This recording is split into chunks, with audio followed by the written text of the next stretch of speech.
마음대로의 신앙에서 탈피하라. 내 마음대로의 신앙에서 탈피하라. 라고 적어도 하나님의 말씀을 전하고 옵니다. 사람은 누구나 내 방식대로 살아가기를 좋아합니다. 다 자기 방식들이 있습니다. 그래 같은 하나님을 믿으면서도 또 자기 고유의 특유의 그런 방식들이 있습니다. 그래서 그런 방식을 조금이라도 좀 터치하거나 좀 간섭받는다고 느껴지면 굉장히 불쾌합니다. 말을 안 하지만 속으로는 너나 잘해라 이런 마음들이 참 간절한 것 같습니다. 내 인생은 내 방식대로 살아가는데 왜 자꾸 간섭하느냐. 우리가 여러분들도 모르겠습니다. 우리가 부모님들에게도 우리가 종종 하는 말들 중에 참 이런 말들이 눈에 좀 귀에 거슬릴 때가 많습니다. 어머니 그만 좀 하세요. 좀 잠잠히 계세요. 내가 다 알았어요. 왜 자꾸 간섭하세요? 그냥 어머니는 그냥 조용히나 그냥 계세요. 이제 이런 말들. 싫다는 겁니다. 아무리 부모님이지만 내 사는 방식이 있는데 어머님이 이래라 저래라 미주알 고주알 자꾸 이렇게 간섭하지 말라는 것입니다. 여러분들도 어떠십니까? 내가 사는 방식이 있는데 남이 자꾸 이래라 저래라 자꾸 그러면 처음에는 참 이게 억셉이 됩니다. 근데 자꾸 반복되면 어떻게 돼요? 짜증이 나게 되고 이렇게 신경들 나게 되고 나중에 막 싸움하는 그런 경우도 많이 있습니다. 오늘 본문에 보면 이스라엘의 왕이 없어서 자기 소견대로 각기 옳은 대로 행하였다 이렇게 성경은 말하고 있습니다. 다른 버전에 보니까 자기 뜻대로 행하였다. 다른 뜻대로 자기 뜻대로 행하였다. 어떤 버전은 자기에게 적합하다고 생각하는 자기가 보는 것이 가장 적합하다고 판단하고 결정했다 이렇게 표현한 해석들도 있었습니다. 근데 우리가 지금 여기 보면 성경은 이렇게 표현하고 있지만 우리가 더 성경을 더 이렇게 전체적인 문맥 속에서 보면 왜 이 사람들이 이렇게 이 기자가 이스라엘의 왕이 없어서 자기 소견대로 행하였다라고 말을 하고 있을까요? 여러분 사사기 8장 7절에 보면은 이런 말씀이 있습니다. 여호와께서 사무엘에게 이르시되 백성이 내게 한 말을 다 들으라. 그들이 너를 버리며 아니요 나를 버려 자기들의 왕이 되지 못하게 함이니라. 여기 보면 이스라엘 민족이 하나님을 왕으로 두는 것을 거부를 했습니다. 리젝트해 버렸어요. 하나님이 너의 왕이다 라고 하는 것을 이 백성들이 아주 이렇게 귀찮게 여겼다. 거절했다는 거죠. 그래 놓고 성경에는 뭐라고 말씀하고 있냐면 이스라엘의 왕이 없어서 자기 소견에 옳은 대로 행하였다라고 말하고 있습니다. 이들이 뭘 우선 우리에게 보여주고 있습니까? 거짓말을 하고 이미 그들은 하나님을 왕으로 섬기는 것을 노해버렸는데 뭐 하고 있습니까? 변명하고 있는 거예요. 왜 그렇게 했을까요? 왜 이들은 하나님을 왕으로 섬기는 것을 거절하고 왕이 없어서 우리는 이렇게 했다라고 말하고 있을까요? 우선 이 사람들은 거짓말을 하고 있는 것을 보면서 그들의 소견 속에서 나오는 것들이 우선 뭐하다는 것을 우리가 예측할 수 있을까요? 짐작할 수 있을까요? 자기 소견대로 행하는 것들은 다 보면은 다 가식적이고 속이고 사람들이 볼 때는 아주 그럴싸하게 말하지만 그 내면에는 어떻게 보면 자기 어떤 욕망과 탐욕으로 가득 차 있다는 것을 볼 수가 있습니다. 성경에 보면 이 사사기를 읽어가면서 또 룻기를 읽어가면서 보면은 이들이 하나님 앞에서 얼마나 그 자기 왕이 없다고 하는 그것을 핑계 삼으면서 자기 멋대로 하는 것들이 얼마나 많은지 몰라요. 그러다 보니까 하나님 앞에서 악을 범죄하는 것조차도 아주 비일비재했던 것을 볼 수가 있습니다. 오늘 본문에서도 이 구절이 나오지만 사사기 17장 6절에 보면 똑같은 말씀이 있습니다. 사사기 17장 16절에 뭐라고 말씀하고 있냐면 그때 이스라엘에 왕이 없으므로 사람마다 자기 소견에 옳은 대로 행하였다라고 말하고 있습니다. 이 구절이 나오기 전에 어떤 사건이 있었냐면 미가 사건이 있습니다. 미가 사건은 하나의 우상을 만들어서 백성들로 하여금 종교 생활을 하게 했던 거죠. 야, 너희들 이제부터는 이 우상을 만들어서 신앙생활을 해라. 만약에 이 사람이 리더자라고 한다면 선한 것을 가르쳐주고 하나님 앞에서 하나님이 원하시는 방식을 가르쳐줘야 되죠. 근데 이 미가라는 사람은 어떻게 했습니까? 우상을 만들어서 백성들로 하여금 종교 생활을 할 수 있도록 리드해 갔던 사건입니다. 하나님은 분명히 나 외에 다른 신을 두지 말라고 말씀하셨어요. 하지만 이 미가라는 사람은 왜 몰랐을까요? 분명히 알고 있죠. 하나님이 원하시는 것이 무엇인지 알고 있지만 그 안에 무엇이 가득 차 있어요? 자신을 위한 어떤 자기 유익의 어떤 것들을 위해서라면 얼마든지 변명하면서 이렇게 자기 것을 만들어가거나 남에게 잘못된 것을 가르쳐주고 있는 거죠. 그래서 그렇게 하면서 그 부모와 함께 뭐 이 사람을 제사장으로 삼기도 하고 그래요. 그리고 나중에 또 계속해서 사사기 17장을 읽어보면 한 레인이 오게 되는데 그 레인을 이제 제사장으로 삼게 돼요. 그래서 너가 이 제사장이 되면은 너 복을 많이 받을 거야. 아주 그럴싸한 말로 계속해서 그 자기들의 어떤 생각을 표현하고 표출해 나가는 것입니다. 여러분, 이스라엘 민족이 가나안에 들어와 살면서 그들은 많은 축복을 받았습니다. 그들이 가나안에 들어오면서 하나님이 주신 명령이 뭡니까? 가나안에 살던 원주민들과의 교제를 하지 마라. 통혼하지 말라. 우상 숭배를 하지 말라라고 말씀을 해주셨습니다. 그런데 그들은 어떻게 했습니까? 이스라엘 민족이 가나안에 들어와 살면서 이제 좀 넉넉해진 거예요. 뭐 좀 이제 살만한 거예요. 그러다 보니까 어떻게 되겠습니까? 하나님이 주신 생각들은 잊어버리고 자신들의 그 어떤 욕망을 위해서 살아가는 모습을 보여요. 그리고 자기 마음대로 막 결정하는 이런 모습들을 우리가 알고 있습니다. 오늘날 왜 많은 그리스도인들이 예수를 믿으면서도 자기 방식대로 살아갈까요? 여러분들 한번 서로 보십시오. 아니 뭐 남들 보기 전에 내 자신을 한번 봐왔으면 좋겠어요. 나는 하나님을 믿노라 하면서도 정말 하나님의 방식대로 살아가고 있는지 점검해 보아야만 합니다. 하나님의 뜻대로 살아가고 있는지 우리가 체킹해 보아야만 합니다. 우리는 얼마든지 많은 변명을 이렇게 늘어놓습니다. 그래서 그랬어. 이래서 그랬어. 오늘 우리가 이스라엘 민족을 한번 타겟으로 보면서 왜 우리 예수 믿는 사람들이 자기 뜻대로 자기 방식대로 살아갈까 한번 견뎌보자면 답은 이건 것 같습니다. 예수 믿는 사람들이 오늘 이 세상에 살면서 세상의 잠에 푹 빠져버렸다. 세상의 삶에 우리 모든 마음들이 다 홀라당 넘어가 버렸다. 굳이 뭐 예수를 믿지 않아도 하나님의 지시하심을 받지 않아도 뭐 살아가는데 별 지장이 없다. 라고 하는 생각이 아주 지배적이 되어버렸어요. 그러다 보니까 어떻게 됩니까? 하나님의 뜻보다는 그저 즉흥적인 자신의 어떤 이해타산적인 것을 생각합니다. 어느새 많은 우리 예수 믿는 사람들의 머릿속에는 반쪽짜리 인생이 되어버렸습니다. 반은 뭐 하나님을 늘 생각해요. 그래도 양심이 있습니다. 근데 반쪽은 또 세상으로 치우쳐져 있어요. 근데 중요한 것은 이런 이 반반이 계속해서 세상을 향해서 나아간다는 사실이에요. 이스라엘 민족이 가나안에 정착한 것도 사실 보면은 하나님의 은혜였어요. 하나님이 은혜를 베풀지 않았더라면 여전히 그들은 애굽에서 노예 생활로 그들의 삶을 마칠 수밖에 없을 것입니다. 하지만 하나님은 그들을 출애굽하셨고 가나안이라고 하는 새로운 삶의 터전을 허락해 주셨습니다. 그리고 그곳에서 하나님 주신 영적인 말씀을 먹고 살 수 있도록 해주셨습니다. 하지만 그들은 어떻게 되었습니까? 여전히 그 하나님의 은혜를 잊어버리고 그 현실의 그 삶의 편함을 위해서 자신의 어떤 생각을 만들어가는 그런 모습을 보게 됩니다. 굳이 뭐 하나님의 지시하심이나 하나님의 어떤 이끄심에 굳이 뭐 영향을 받지 않아도 살아갈 수 있다고 하는 그런 것들이 아마 지배적이 됐던 것 같습니다. 여러분 우리가 좀 이제 멀리 떠나서 우리가 말씀을 드릴 때는 이제 우리 가까운 나와 이웃의 관계도 한번 생각해 보았으면 좋겠습니다. 여러분 우리가 내 방식대로 살아가는 성도들의 관계를 보면 어떻습니까? 여러분 우리가 하나님을 믿고 살면서도 내 방식대로 내 소견대로 내 의지대로 우리가 관계를 맺는다고 해보십시오. 그러면 우리는 어떤 문제들이 노출될까요? 가장 보면 자기 방식이 다른 사람을 바라보는 시각을 아주 어렵게 만들거나 참 실수할 수 있다라고 하는 것입니다. 나의 관점이 다른 사람에게 바라보는 그런 편견을 갖게 합니다. 또 자기 식대로 상대방을 아주 우습게 만들어 버립니다. 마구 판단해 버립니다. 마구 비판해 버립니다. 여러분들도 아마 그런 경험이 있었을 것 같아요.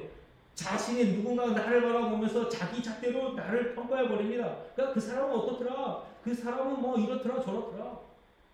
그 사람의 말 한마디가 다른 듣는 사람들의 그 시선을 또 선입견을 갖게 하고 아주 속된 말로 바보 천치 만들 때가 얼마나 많이 있습니다. 사실 그 사람이 더 많은 흠을 가지고 있어요. 그 사람이 판단하는 그 사람은 더 많은 허점을 가지고 있어요. 근데 자신은 항상 옳다라고 생각하면서 다른 사람을 향하여 더 많은 흠이 있다라고 마구 평가하고 비판해버리고 판단해버리니까 어떻게 되겠어요? 그래서 예수님께서 뭐라고 말씀하셨어요? 자기 눈에 들보를 보지 못하고 남의 눈에 티를 보는 사람들이요. 그리고 또 마태복음에서 보면 또 한 말씀 하시는 말씀인 거죠. 비판을 받지 않으려고도 비판하지 말라. 남을 향해서는 많은 비판을 하면서도 상대방이 나에게 조그만 비판 하나만 해도 그냥 노발대발하는 그런 경우들이 얼마나 많이 있어요. 오늘 우리가 우리 방식대로 살아간다면 우리는 함부로 남을 이래라 저래라 할 수 있거나 아니면 평가하고 비판해서 관계를 아주 우습게 만들거나 어렵게 만들 수가 있을 것입니다. 우리가 그런 것에서 우리가 멈춰서야죠. 더 이상 나의 시각으로만 자꾸만 바라보는 그런 시각에서 멈추고 우리의 시각이 하나님의 시각으로 다시 전환되어서 남을 바라볼 수 있는 그런 우리의 눈이 필요하다는 것입니다. 두 번째로는 자기 소견으로 인한 자기 유익을 모두 하나님의 뜻에 굴복시키라. 자기 소견에 옳은 대로 산다는 말은 뭘까요? 결국 자기 유익을 위해서 살아간다는 삶입니다. 자기 유익을 위해서. 자기 유익을 위해서 우리가 주장하면 주장할수록 남는 건 뭡니까? 공허와 실패뿐입니다. 여러분 자기 유익을 위해서 한번 관계를 만들어 가보십시오. 잘 되는 것 같지만 결국은 남들이 다 알게 되어 있습니다. 저 사람이 나를 속였구나. 저 사람이 나를 위험했구나. 저 사람이 나를 수단으로 삼아서 목적으로 삼아서 자신이 어떤 것을 이루어가려고 하는 도구로 사용했었구나. 얼마나 참 그런 것을 우리가 알게 됐을 때 그런 배신감, 참 나를 이렇게 사용하다니, 나를 이렇게 이용해 먹다니 이런 것들을 우리가 알 때 참 그 사람을 다시 보게 됩니다. 여러분 우리가 인생을 누구나 다 성공하기를 소원할 것입니다. 그렇다고 한다면 우리가 자기 소견으로 즉 자기 유익을 위해서만 관계를 맺고 또 말하고 행동한다면 어떻게 되겠습니까? 그것은 성공하는 것 같지만 결국은 실패한 인생이 될 수밖에 없습니다. 여러분 우리가 자동차에도 조절 장치가 있습니다. 제어 장치가 있습니다. 엑셀레이터가 있고 브레이크가 있습니다. 이것을 잘 활용할 줄 알아야 합니다. 엑셀레이터를 밟아야 될 때 우리가 브레이크를 밟는다면 어떻게 되겠습니까? 우리가 반대로 또 브레이크를 밟아야 되는데 엑셀레이터를 밟는다면 어떻게 되겠습니까? 사고가 나거나 어려움에 처할 수가 있습니다. 오늘 우리가 살아가는 나의 방식, 신앙생활도 나의 마음대로 하는 신앙생활에서 우리가 하나님의 뜻이 무엇인지를 기억하면서 굴복할 줄 아는 그런 우리의 태도가 필요합니다.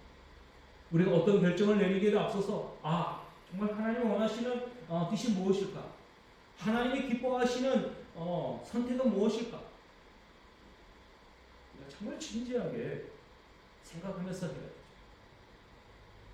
우리 어머님이 어떤 사모님한테 이렇게 전화를 했다고 합니다. 그래서 이런 일이 있으니까 좀 기도해 주세요. 그래서 그 사모님이 기대했대요. 근데 하나님이 이렇게 말씀하시더라고요. 왜 미리 다 정해놓고 기도하고 강구하느냐? 미리 다 결정해놓고 왜 하나님 앞에 하나님 데리고 와서 이거 안 해줘? 나 속상합니다. 나 하나님 믿을 수가 없습니다. 하기 전에 이것이 정말 하나님의 뜻인가? 이것이 진짜 하나님을 기쁘시게 할 것인가? 먼저 기도하고 난 후에 해야지. 먼저 다 결정해놓고 먼저 다 완성해놓고 기도해서 안 이루어지면 역시 하나님은 안 계시는구나. 하나님은 내 뜻과는 전혀 나는 별로 상관하지 않는다. 그러니까 이런 길로 귀결될 수가 있을 것입니다. 로마서 6장 13절에 보면 또한 너희 지체를 불의의 무기로 죄에게 내주지 말고 오직 너희 자신을 죽은 자 가운데서 다시 살아난 자같이 하나님께 드리며 너희 지체를 의의 무기로 하나님께 드리라. 너희 지체를 의의 무기로 하나님께 드리라. 너희 자신을 하나님께 드리라. 이 말은 무슨 말씀이에요? 늘 하나님께 복종하라는 말. 늘 하나님께 굴복하라. 늘 하나님의 뜻이 무엇인지를 알고 자신을 내어드리라. 우리가 살아가면서 하나님 뜻이 무엇인지 궁금할 때가 참 많이 있습니다. 이게 진짜 하나님 뜻일까? 나의 생각으로는 이렇게 하면 좋을 것 같은데 하나님은 과연 어떤 것을 원하실까? 때때로 우리가 헷갈릴 때가 많이 있습니다. 진짜 하나님이 나를 향하신 뜻이 무엇인지, 하나님이 나를 향해서 바라시는 기대하는 것들이 무엇인지 우리가 진정 알기를 원하려면 내가 할 수 있는 일은 하나밖에 없습니다.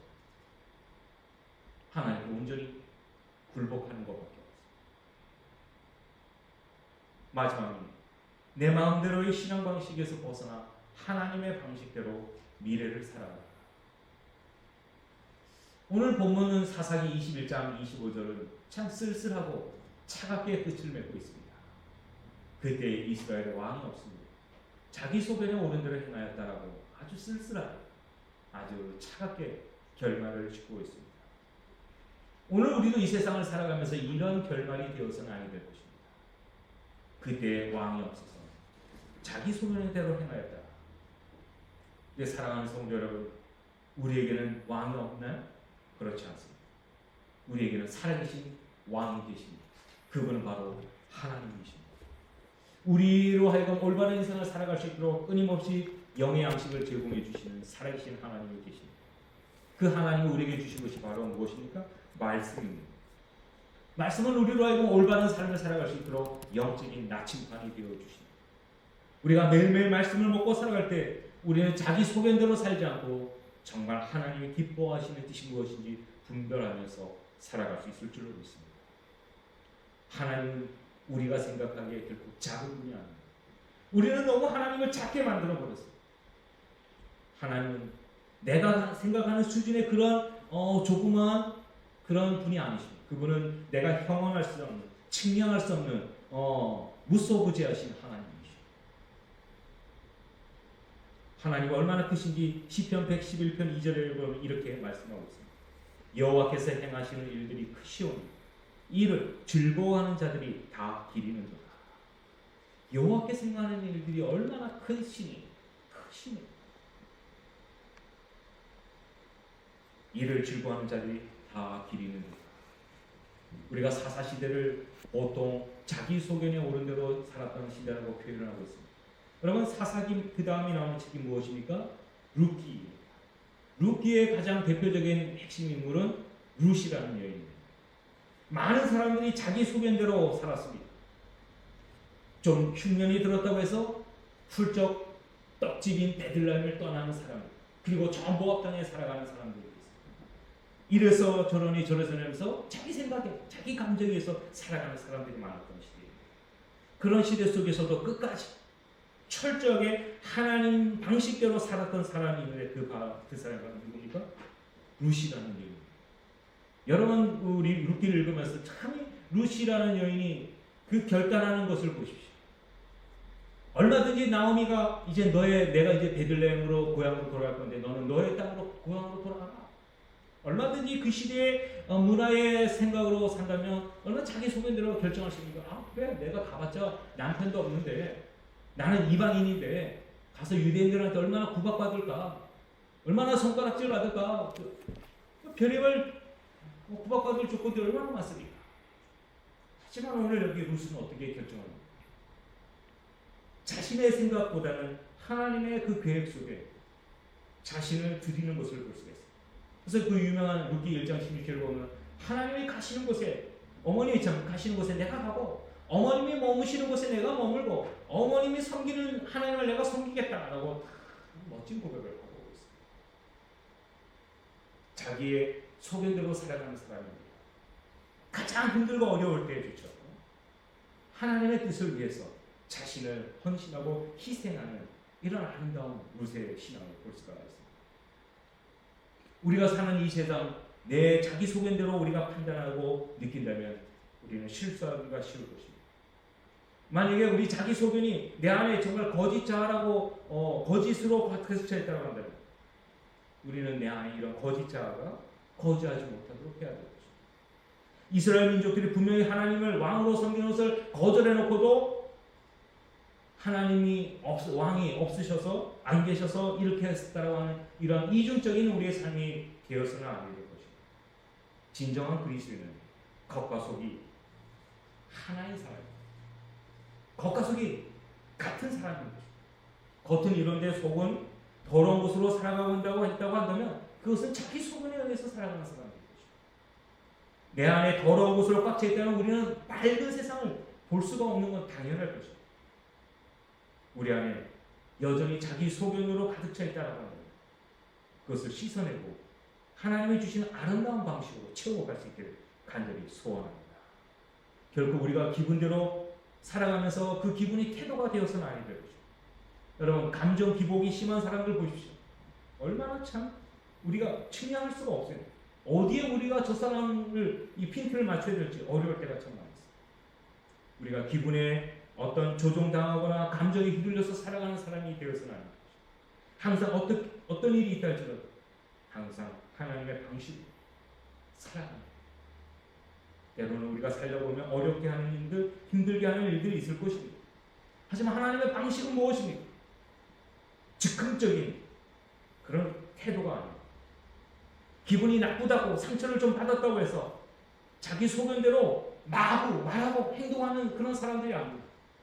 성도는 한순간에 기분이 나쁠 수 있고 또 때로는 뭔가 상처받고 손해보는 것처럼 느껴질 수 있을 것입니다. 그럼에도 불구하고 우리는 감정을 잘 통제하면서 우리의 인생을 통제해 가야 할 것입니다. 그럴 때 뭔가 예수 믿는 사람들이 다르다라고 하는 것을 보여줘야 합니다. 뭐 예수 믿는 사람이나 예수 안 믿는 사람이 똑같은 반응으로 감정을 드러내고 막 표출하고 그러면 우리는 예수의 어떤 참된 빛과 소금의 역할을 감당할 수가 없습니다. 예수님도 가장 힘든 그 십자가상에서 고백한 내용이 무엇입니까? 내 뜻대로 하지 마옵시고 아버지의 뜻대로 행하시옵소서. 오늘 우리도 정말 예수님처럼 십자가를 지고 가는 그 상황, 그 순간에 얼마나 힘들겠습니까? 내 뜻대로 하지 마옵시고 아버지의 뜻대로 행하시옵소서. 오늘 우리에게는 살아계신 왕이 계십니다. 그분을 우리는 목자라고 부르기도 합니다. 선한 목자이신 그분은 우리를 선한 길로 늘 인도해 주십니다. 오늘 우리가 살아가면서 부닥치는 수많은 일들, 때로는 자기 소견대로 이렇게 하고 싶은 그런 유혹과 충동을 느낄 때가 많이 있을 것입니다. 그럴 때마다 선한 목자 되신 주님의 가르침에 내 자아를 굴복하고 그분의 뜻에 순종하며 나아가는 여러분이 될 수 있기를 간절히 소원합니다. 지금의 순간에는 손해보고 뭔가 내가 패배자처럼 보일 수 있을 것입니다. 하지만 시간이 지나면 지날수록 하나님께 순종하는 그 결정들이 분명히 아름다운 열매로 돌아올 것입니다. 오늘 하나님의 처방전은 지금까지는 내 마음대로 신앙생활을 해왔다고 한다면 이제부터는 하나님이 주시는 방식을 따라 철저하게 하나님을 기쁘시게 하고 하나님을 드높이는 그런 신앙인으로 이제 한 주간을 살아가는 여러분 될 수 있기를 간절히 축원합니다. 기도하시겠습니다.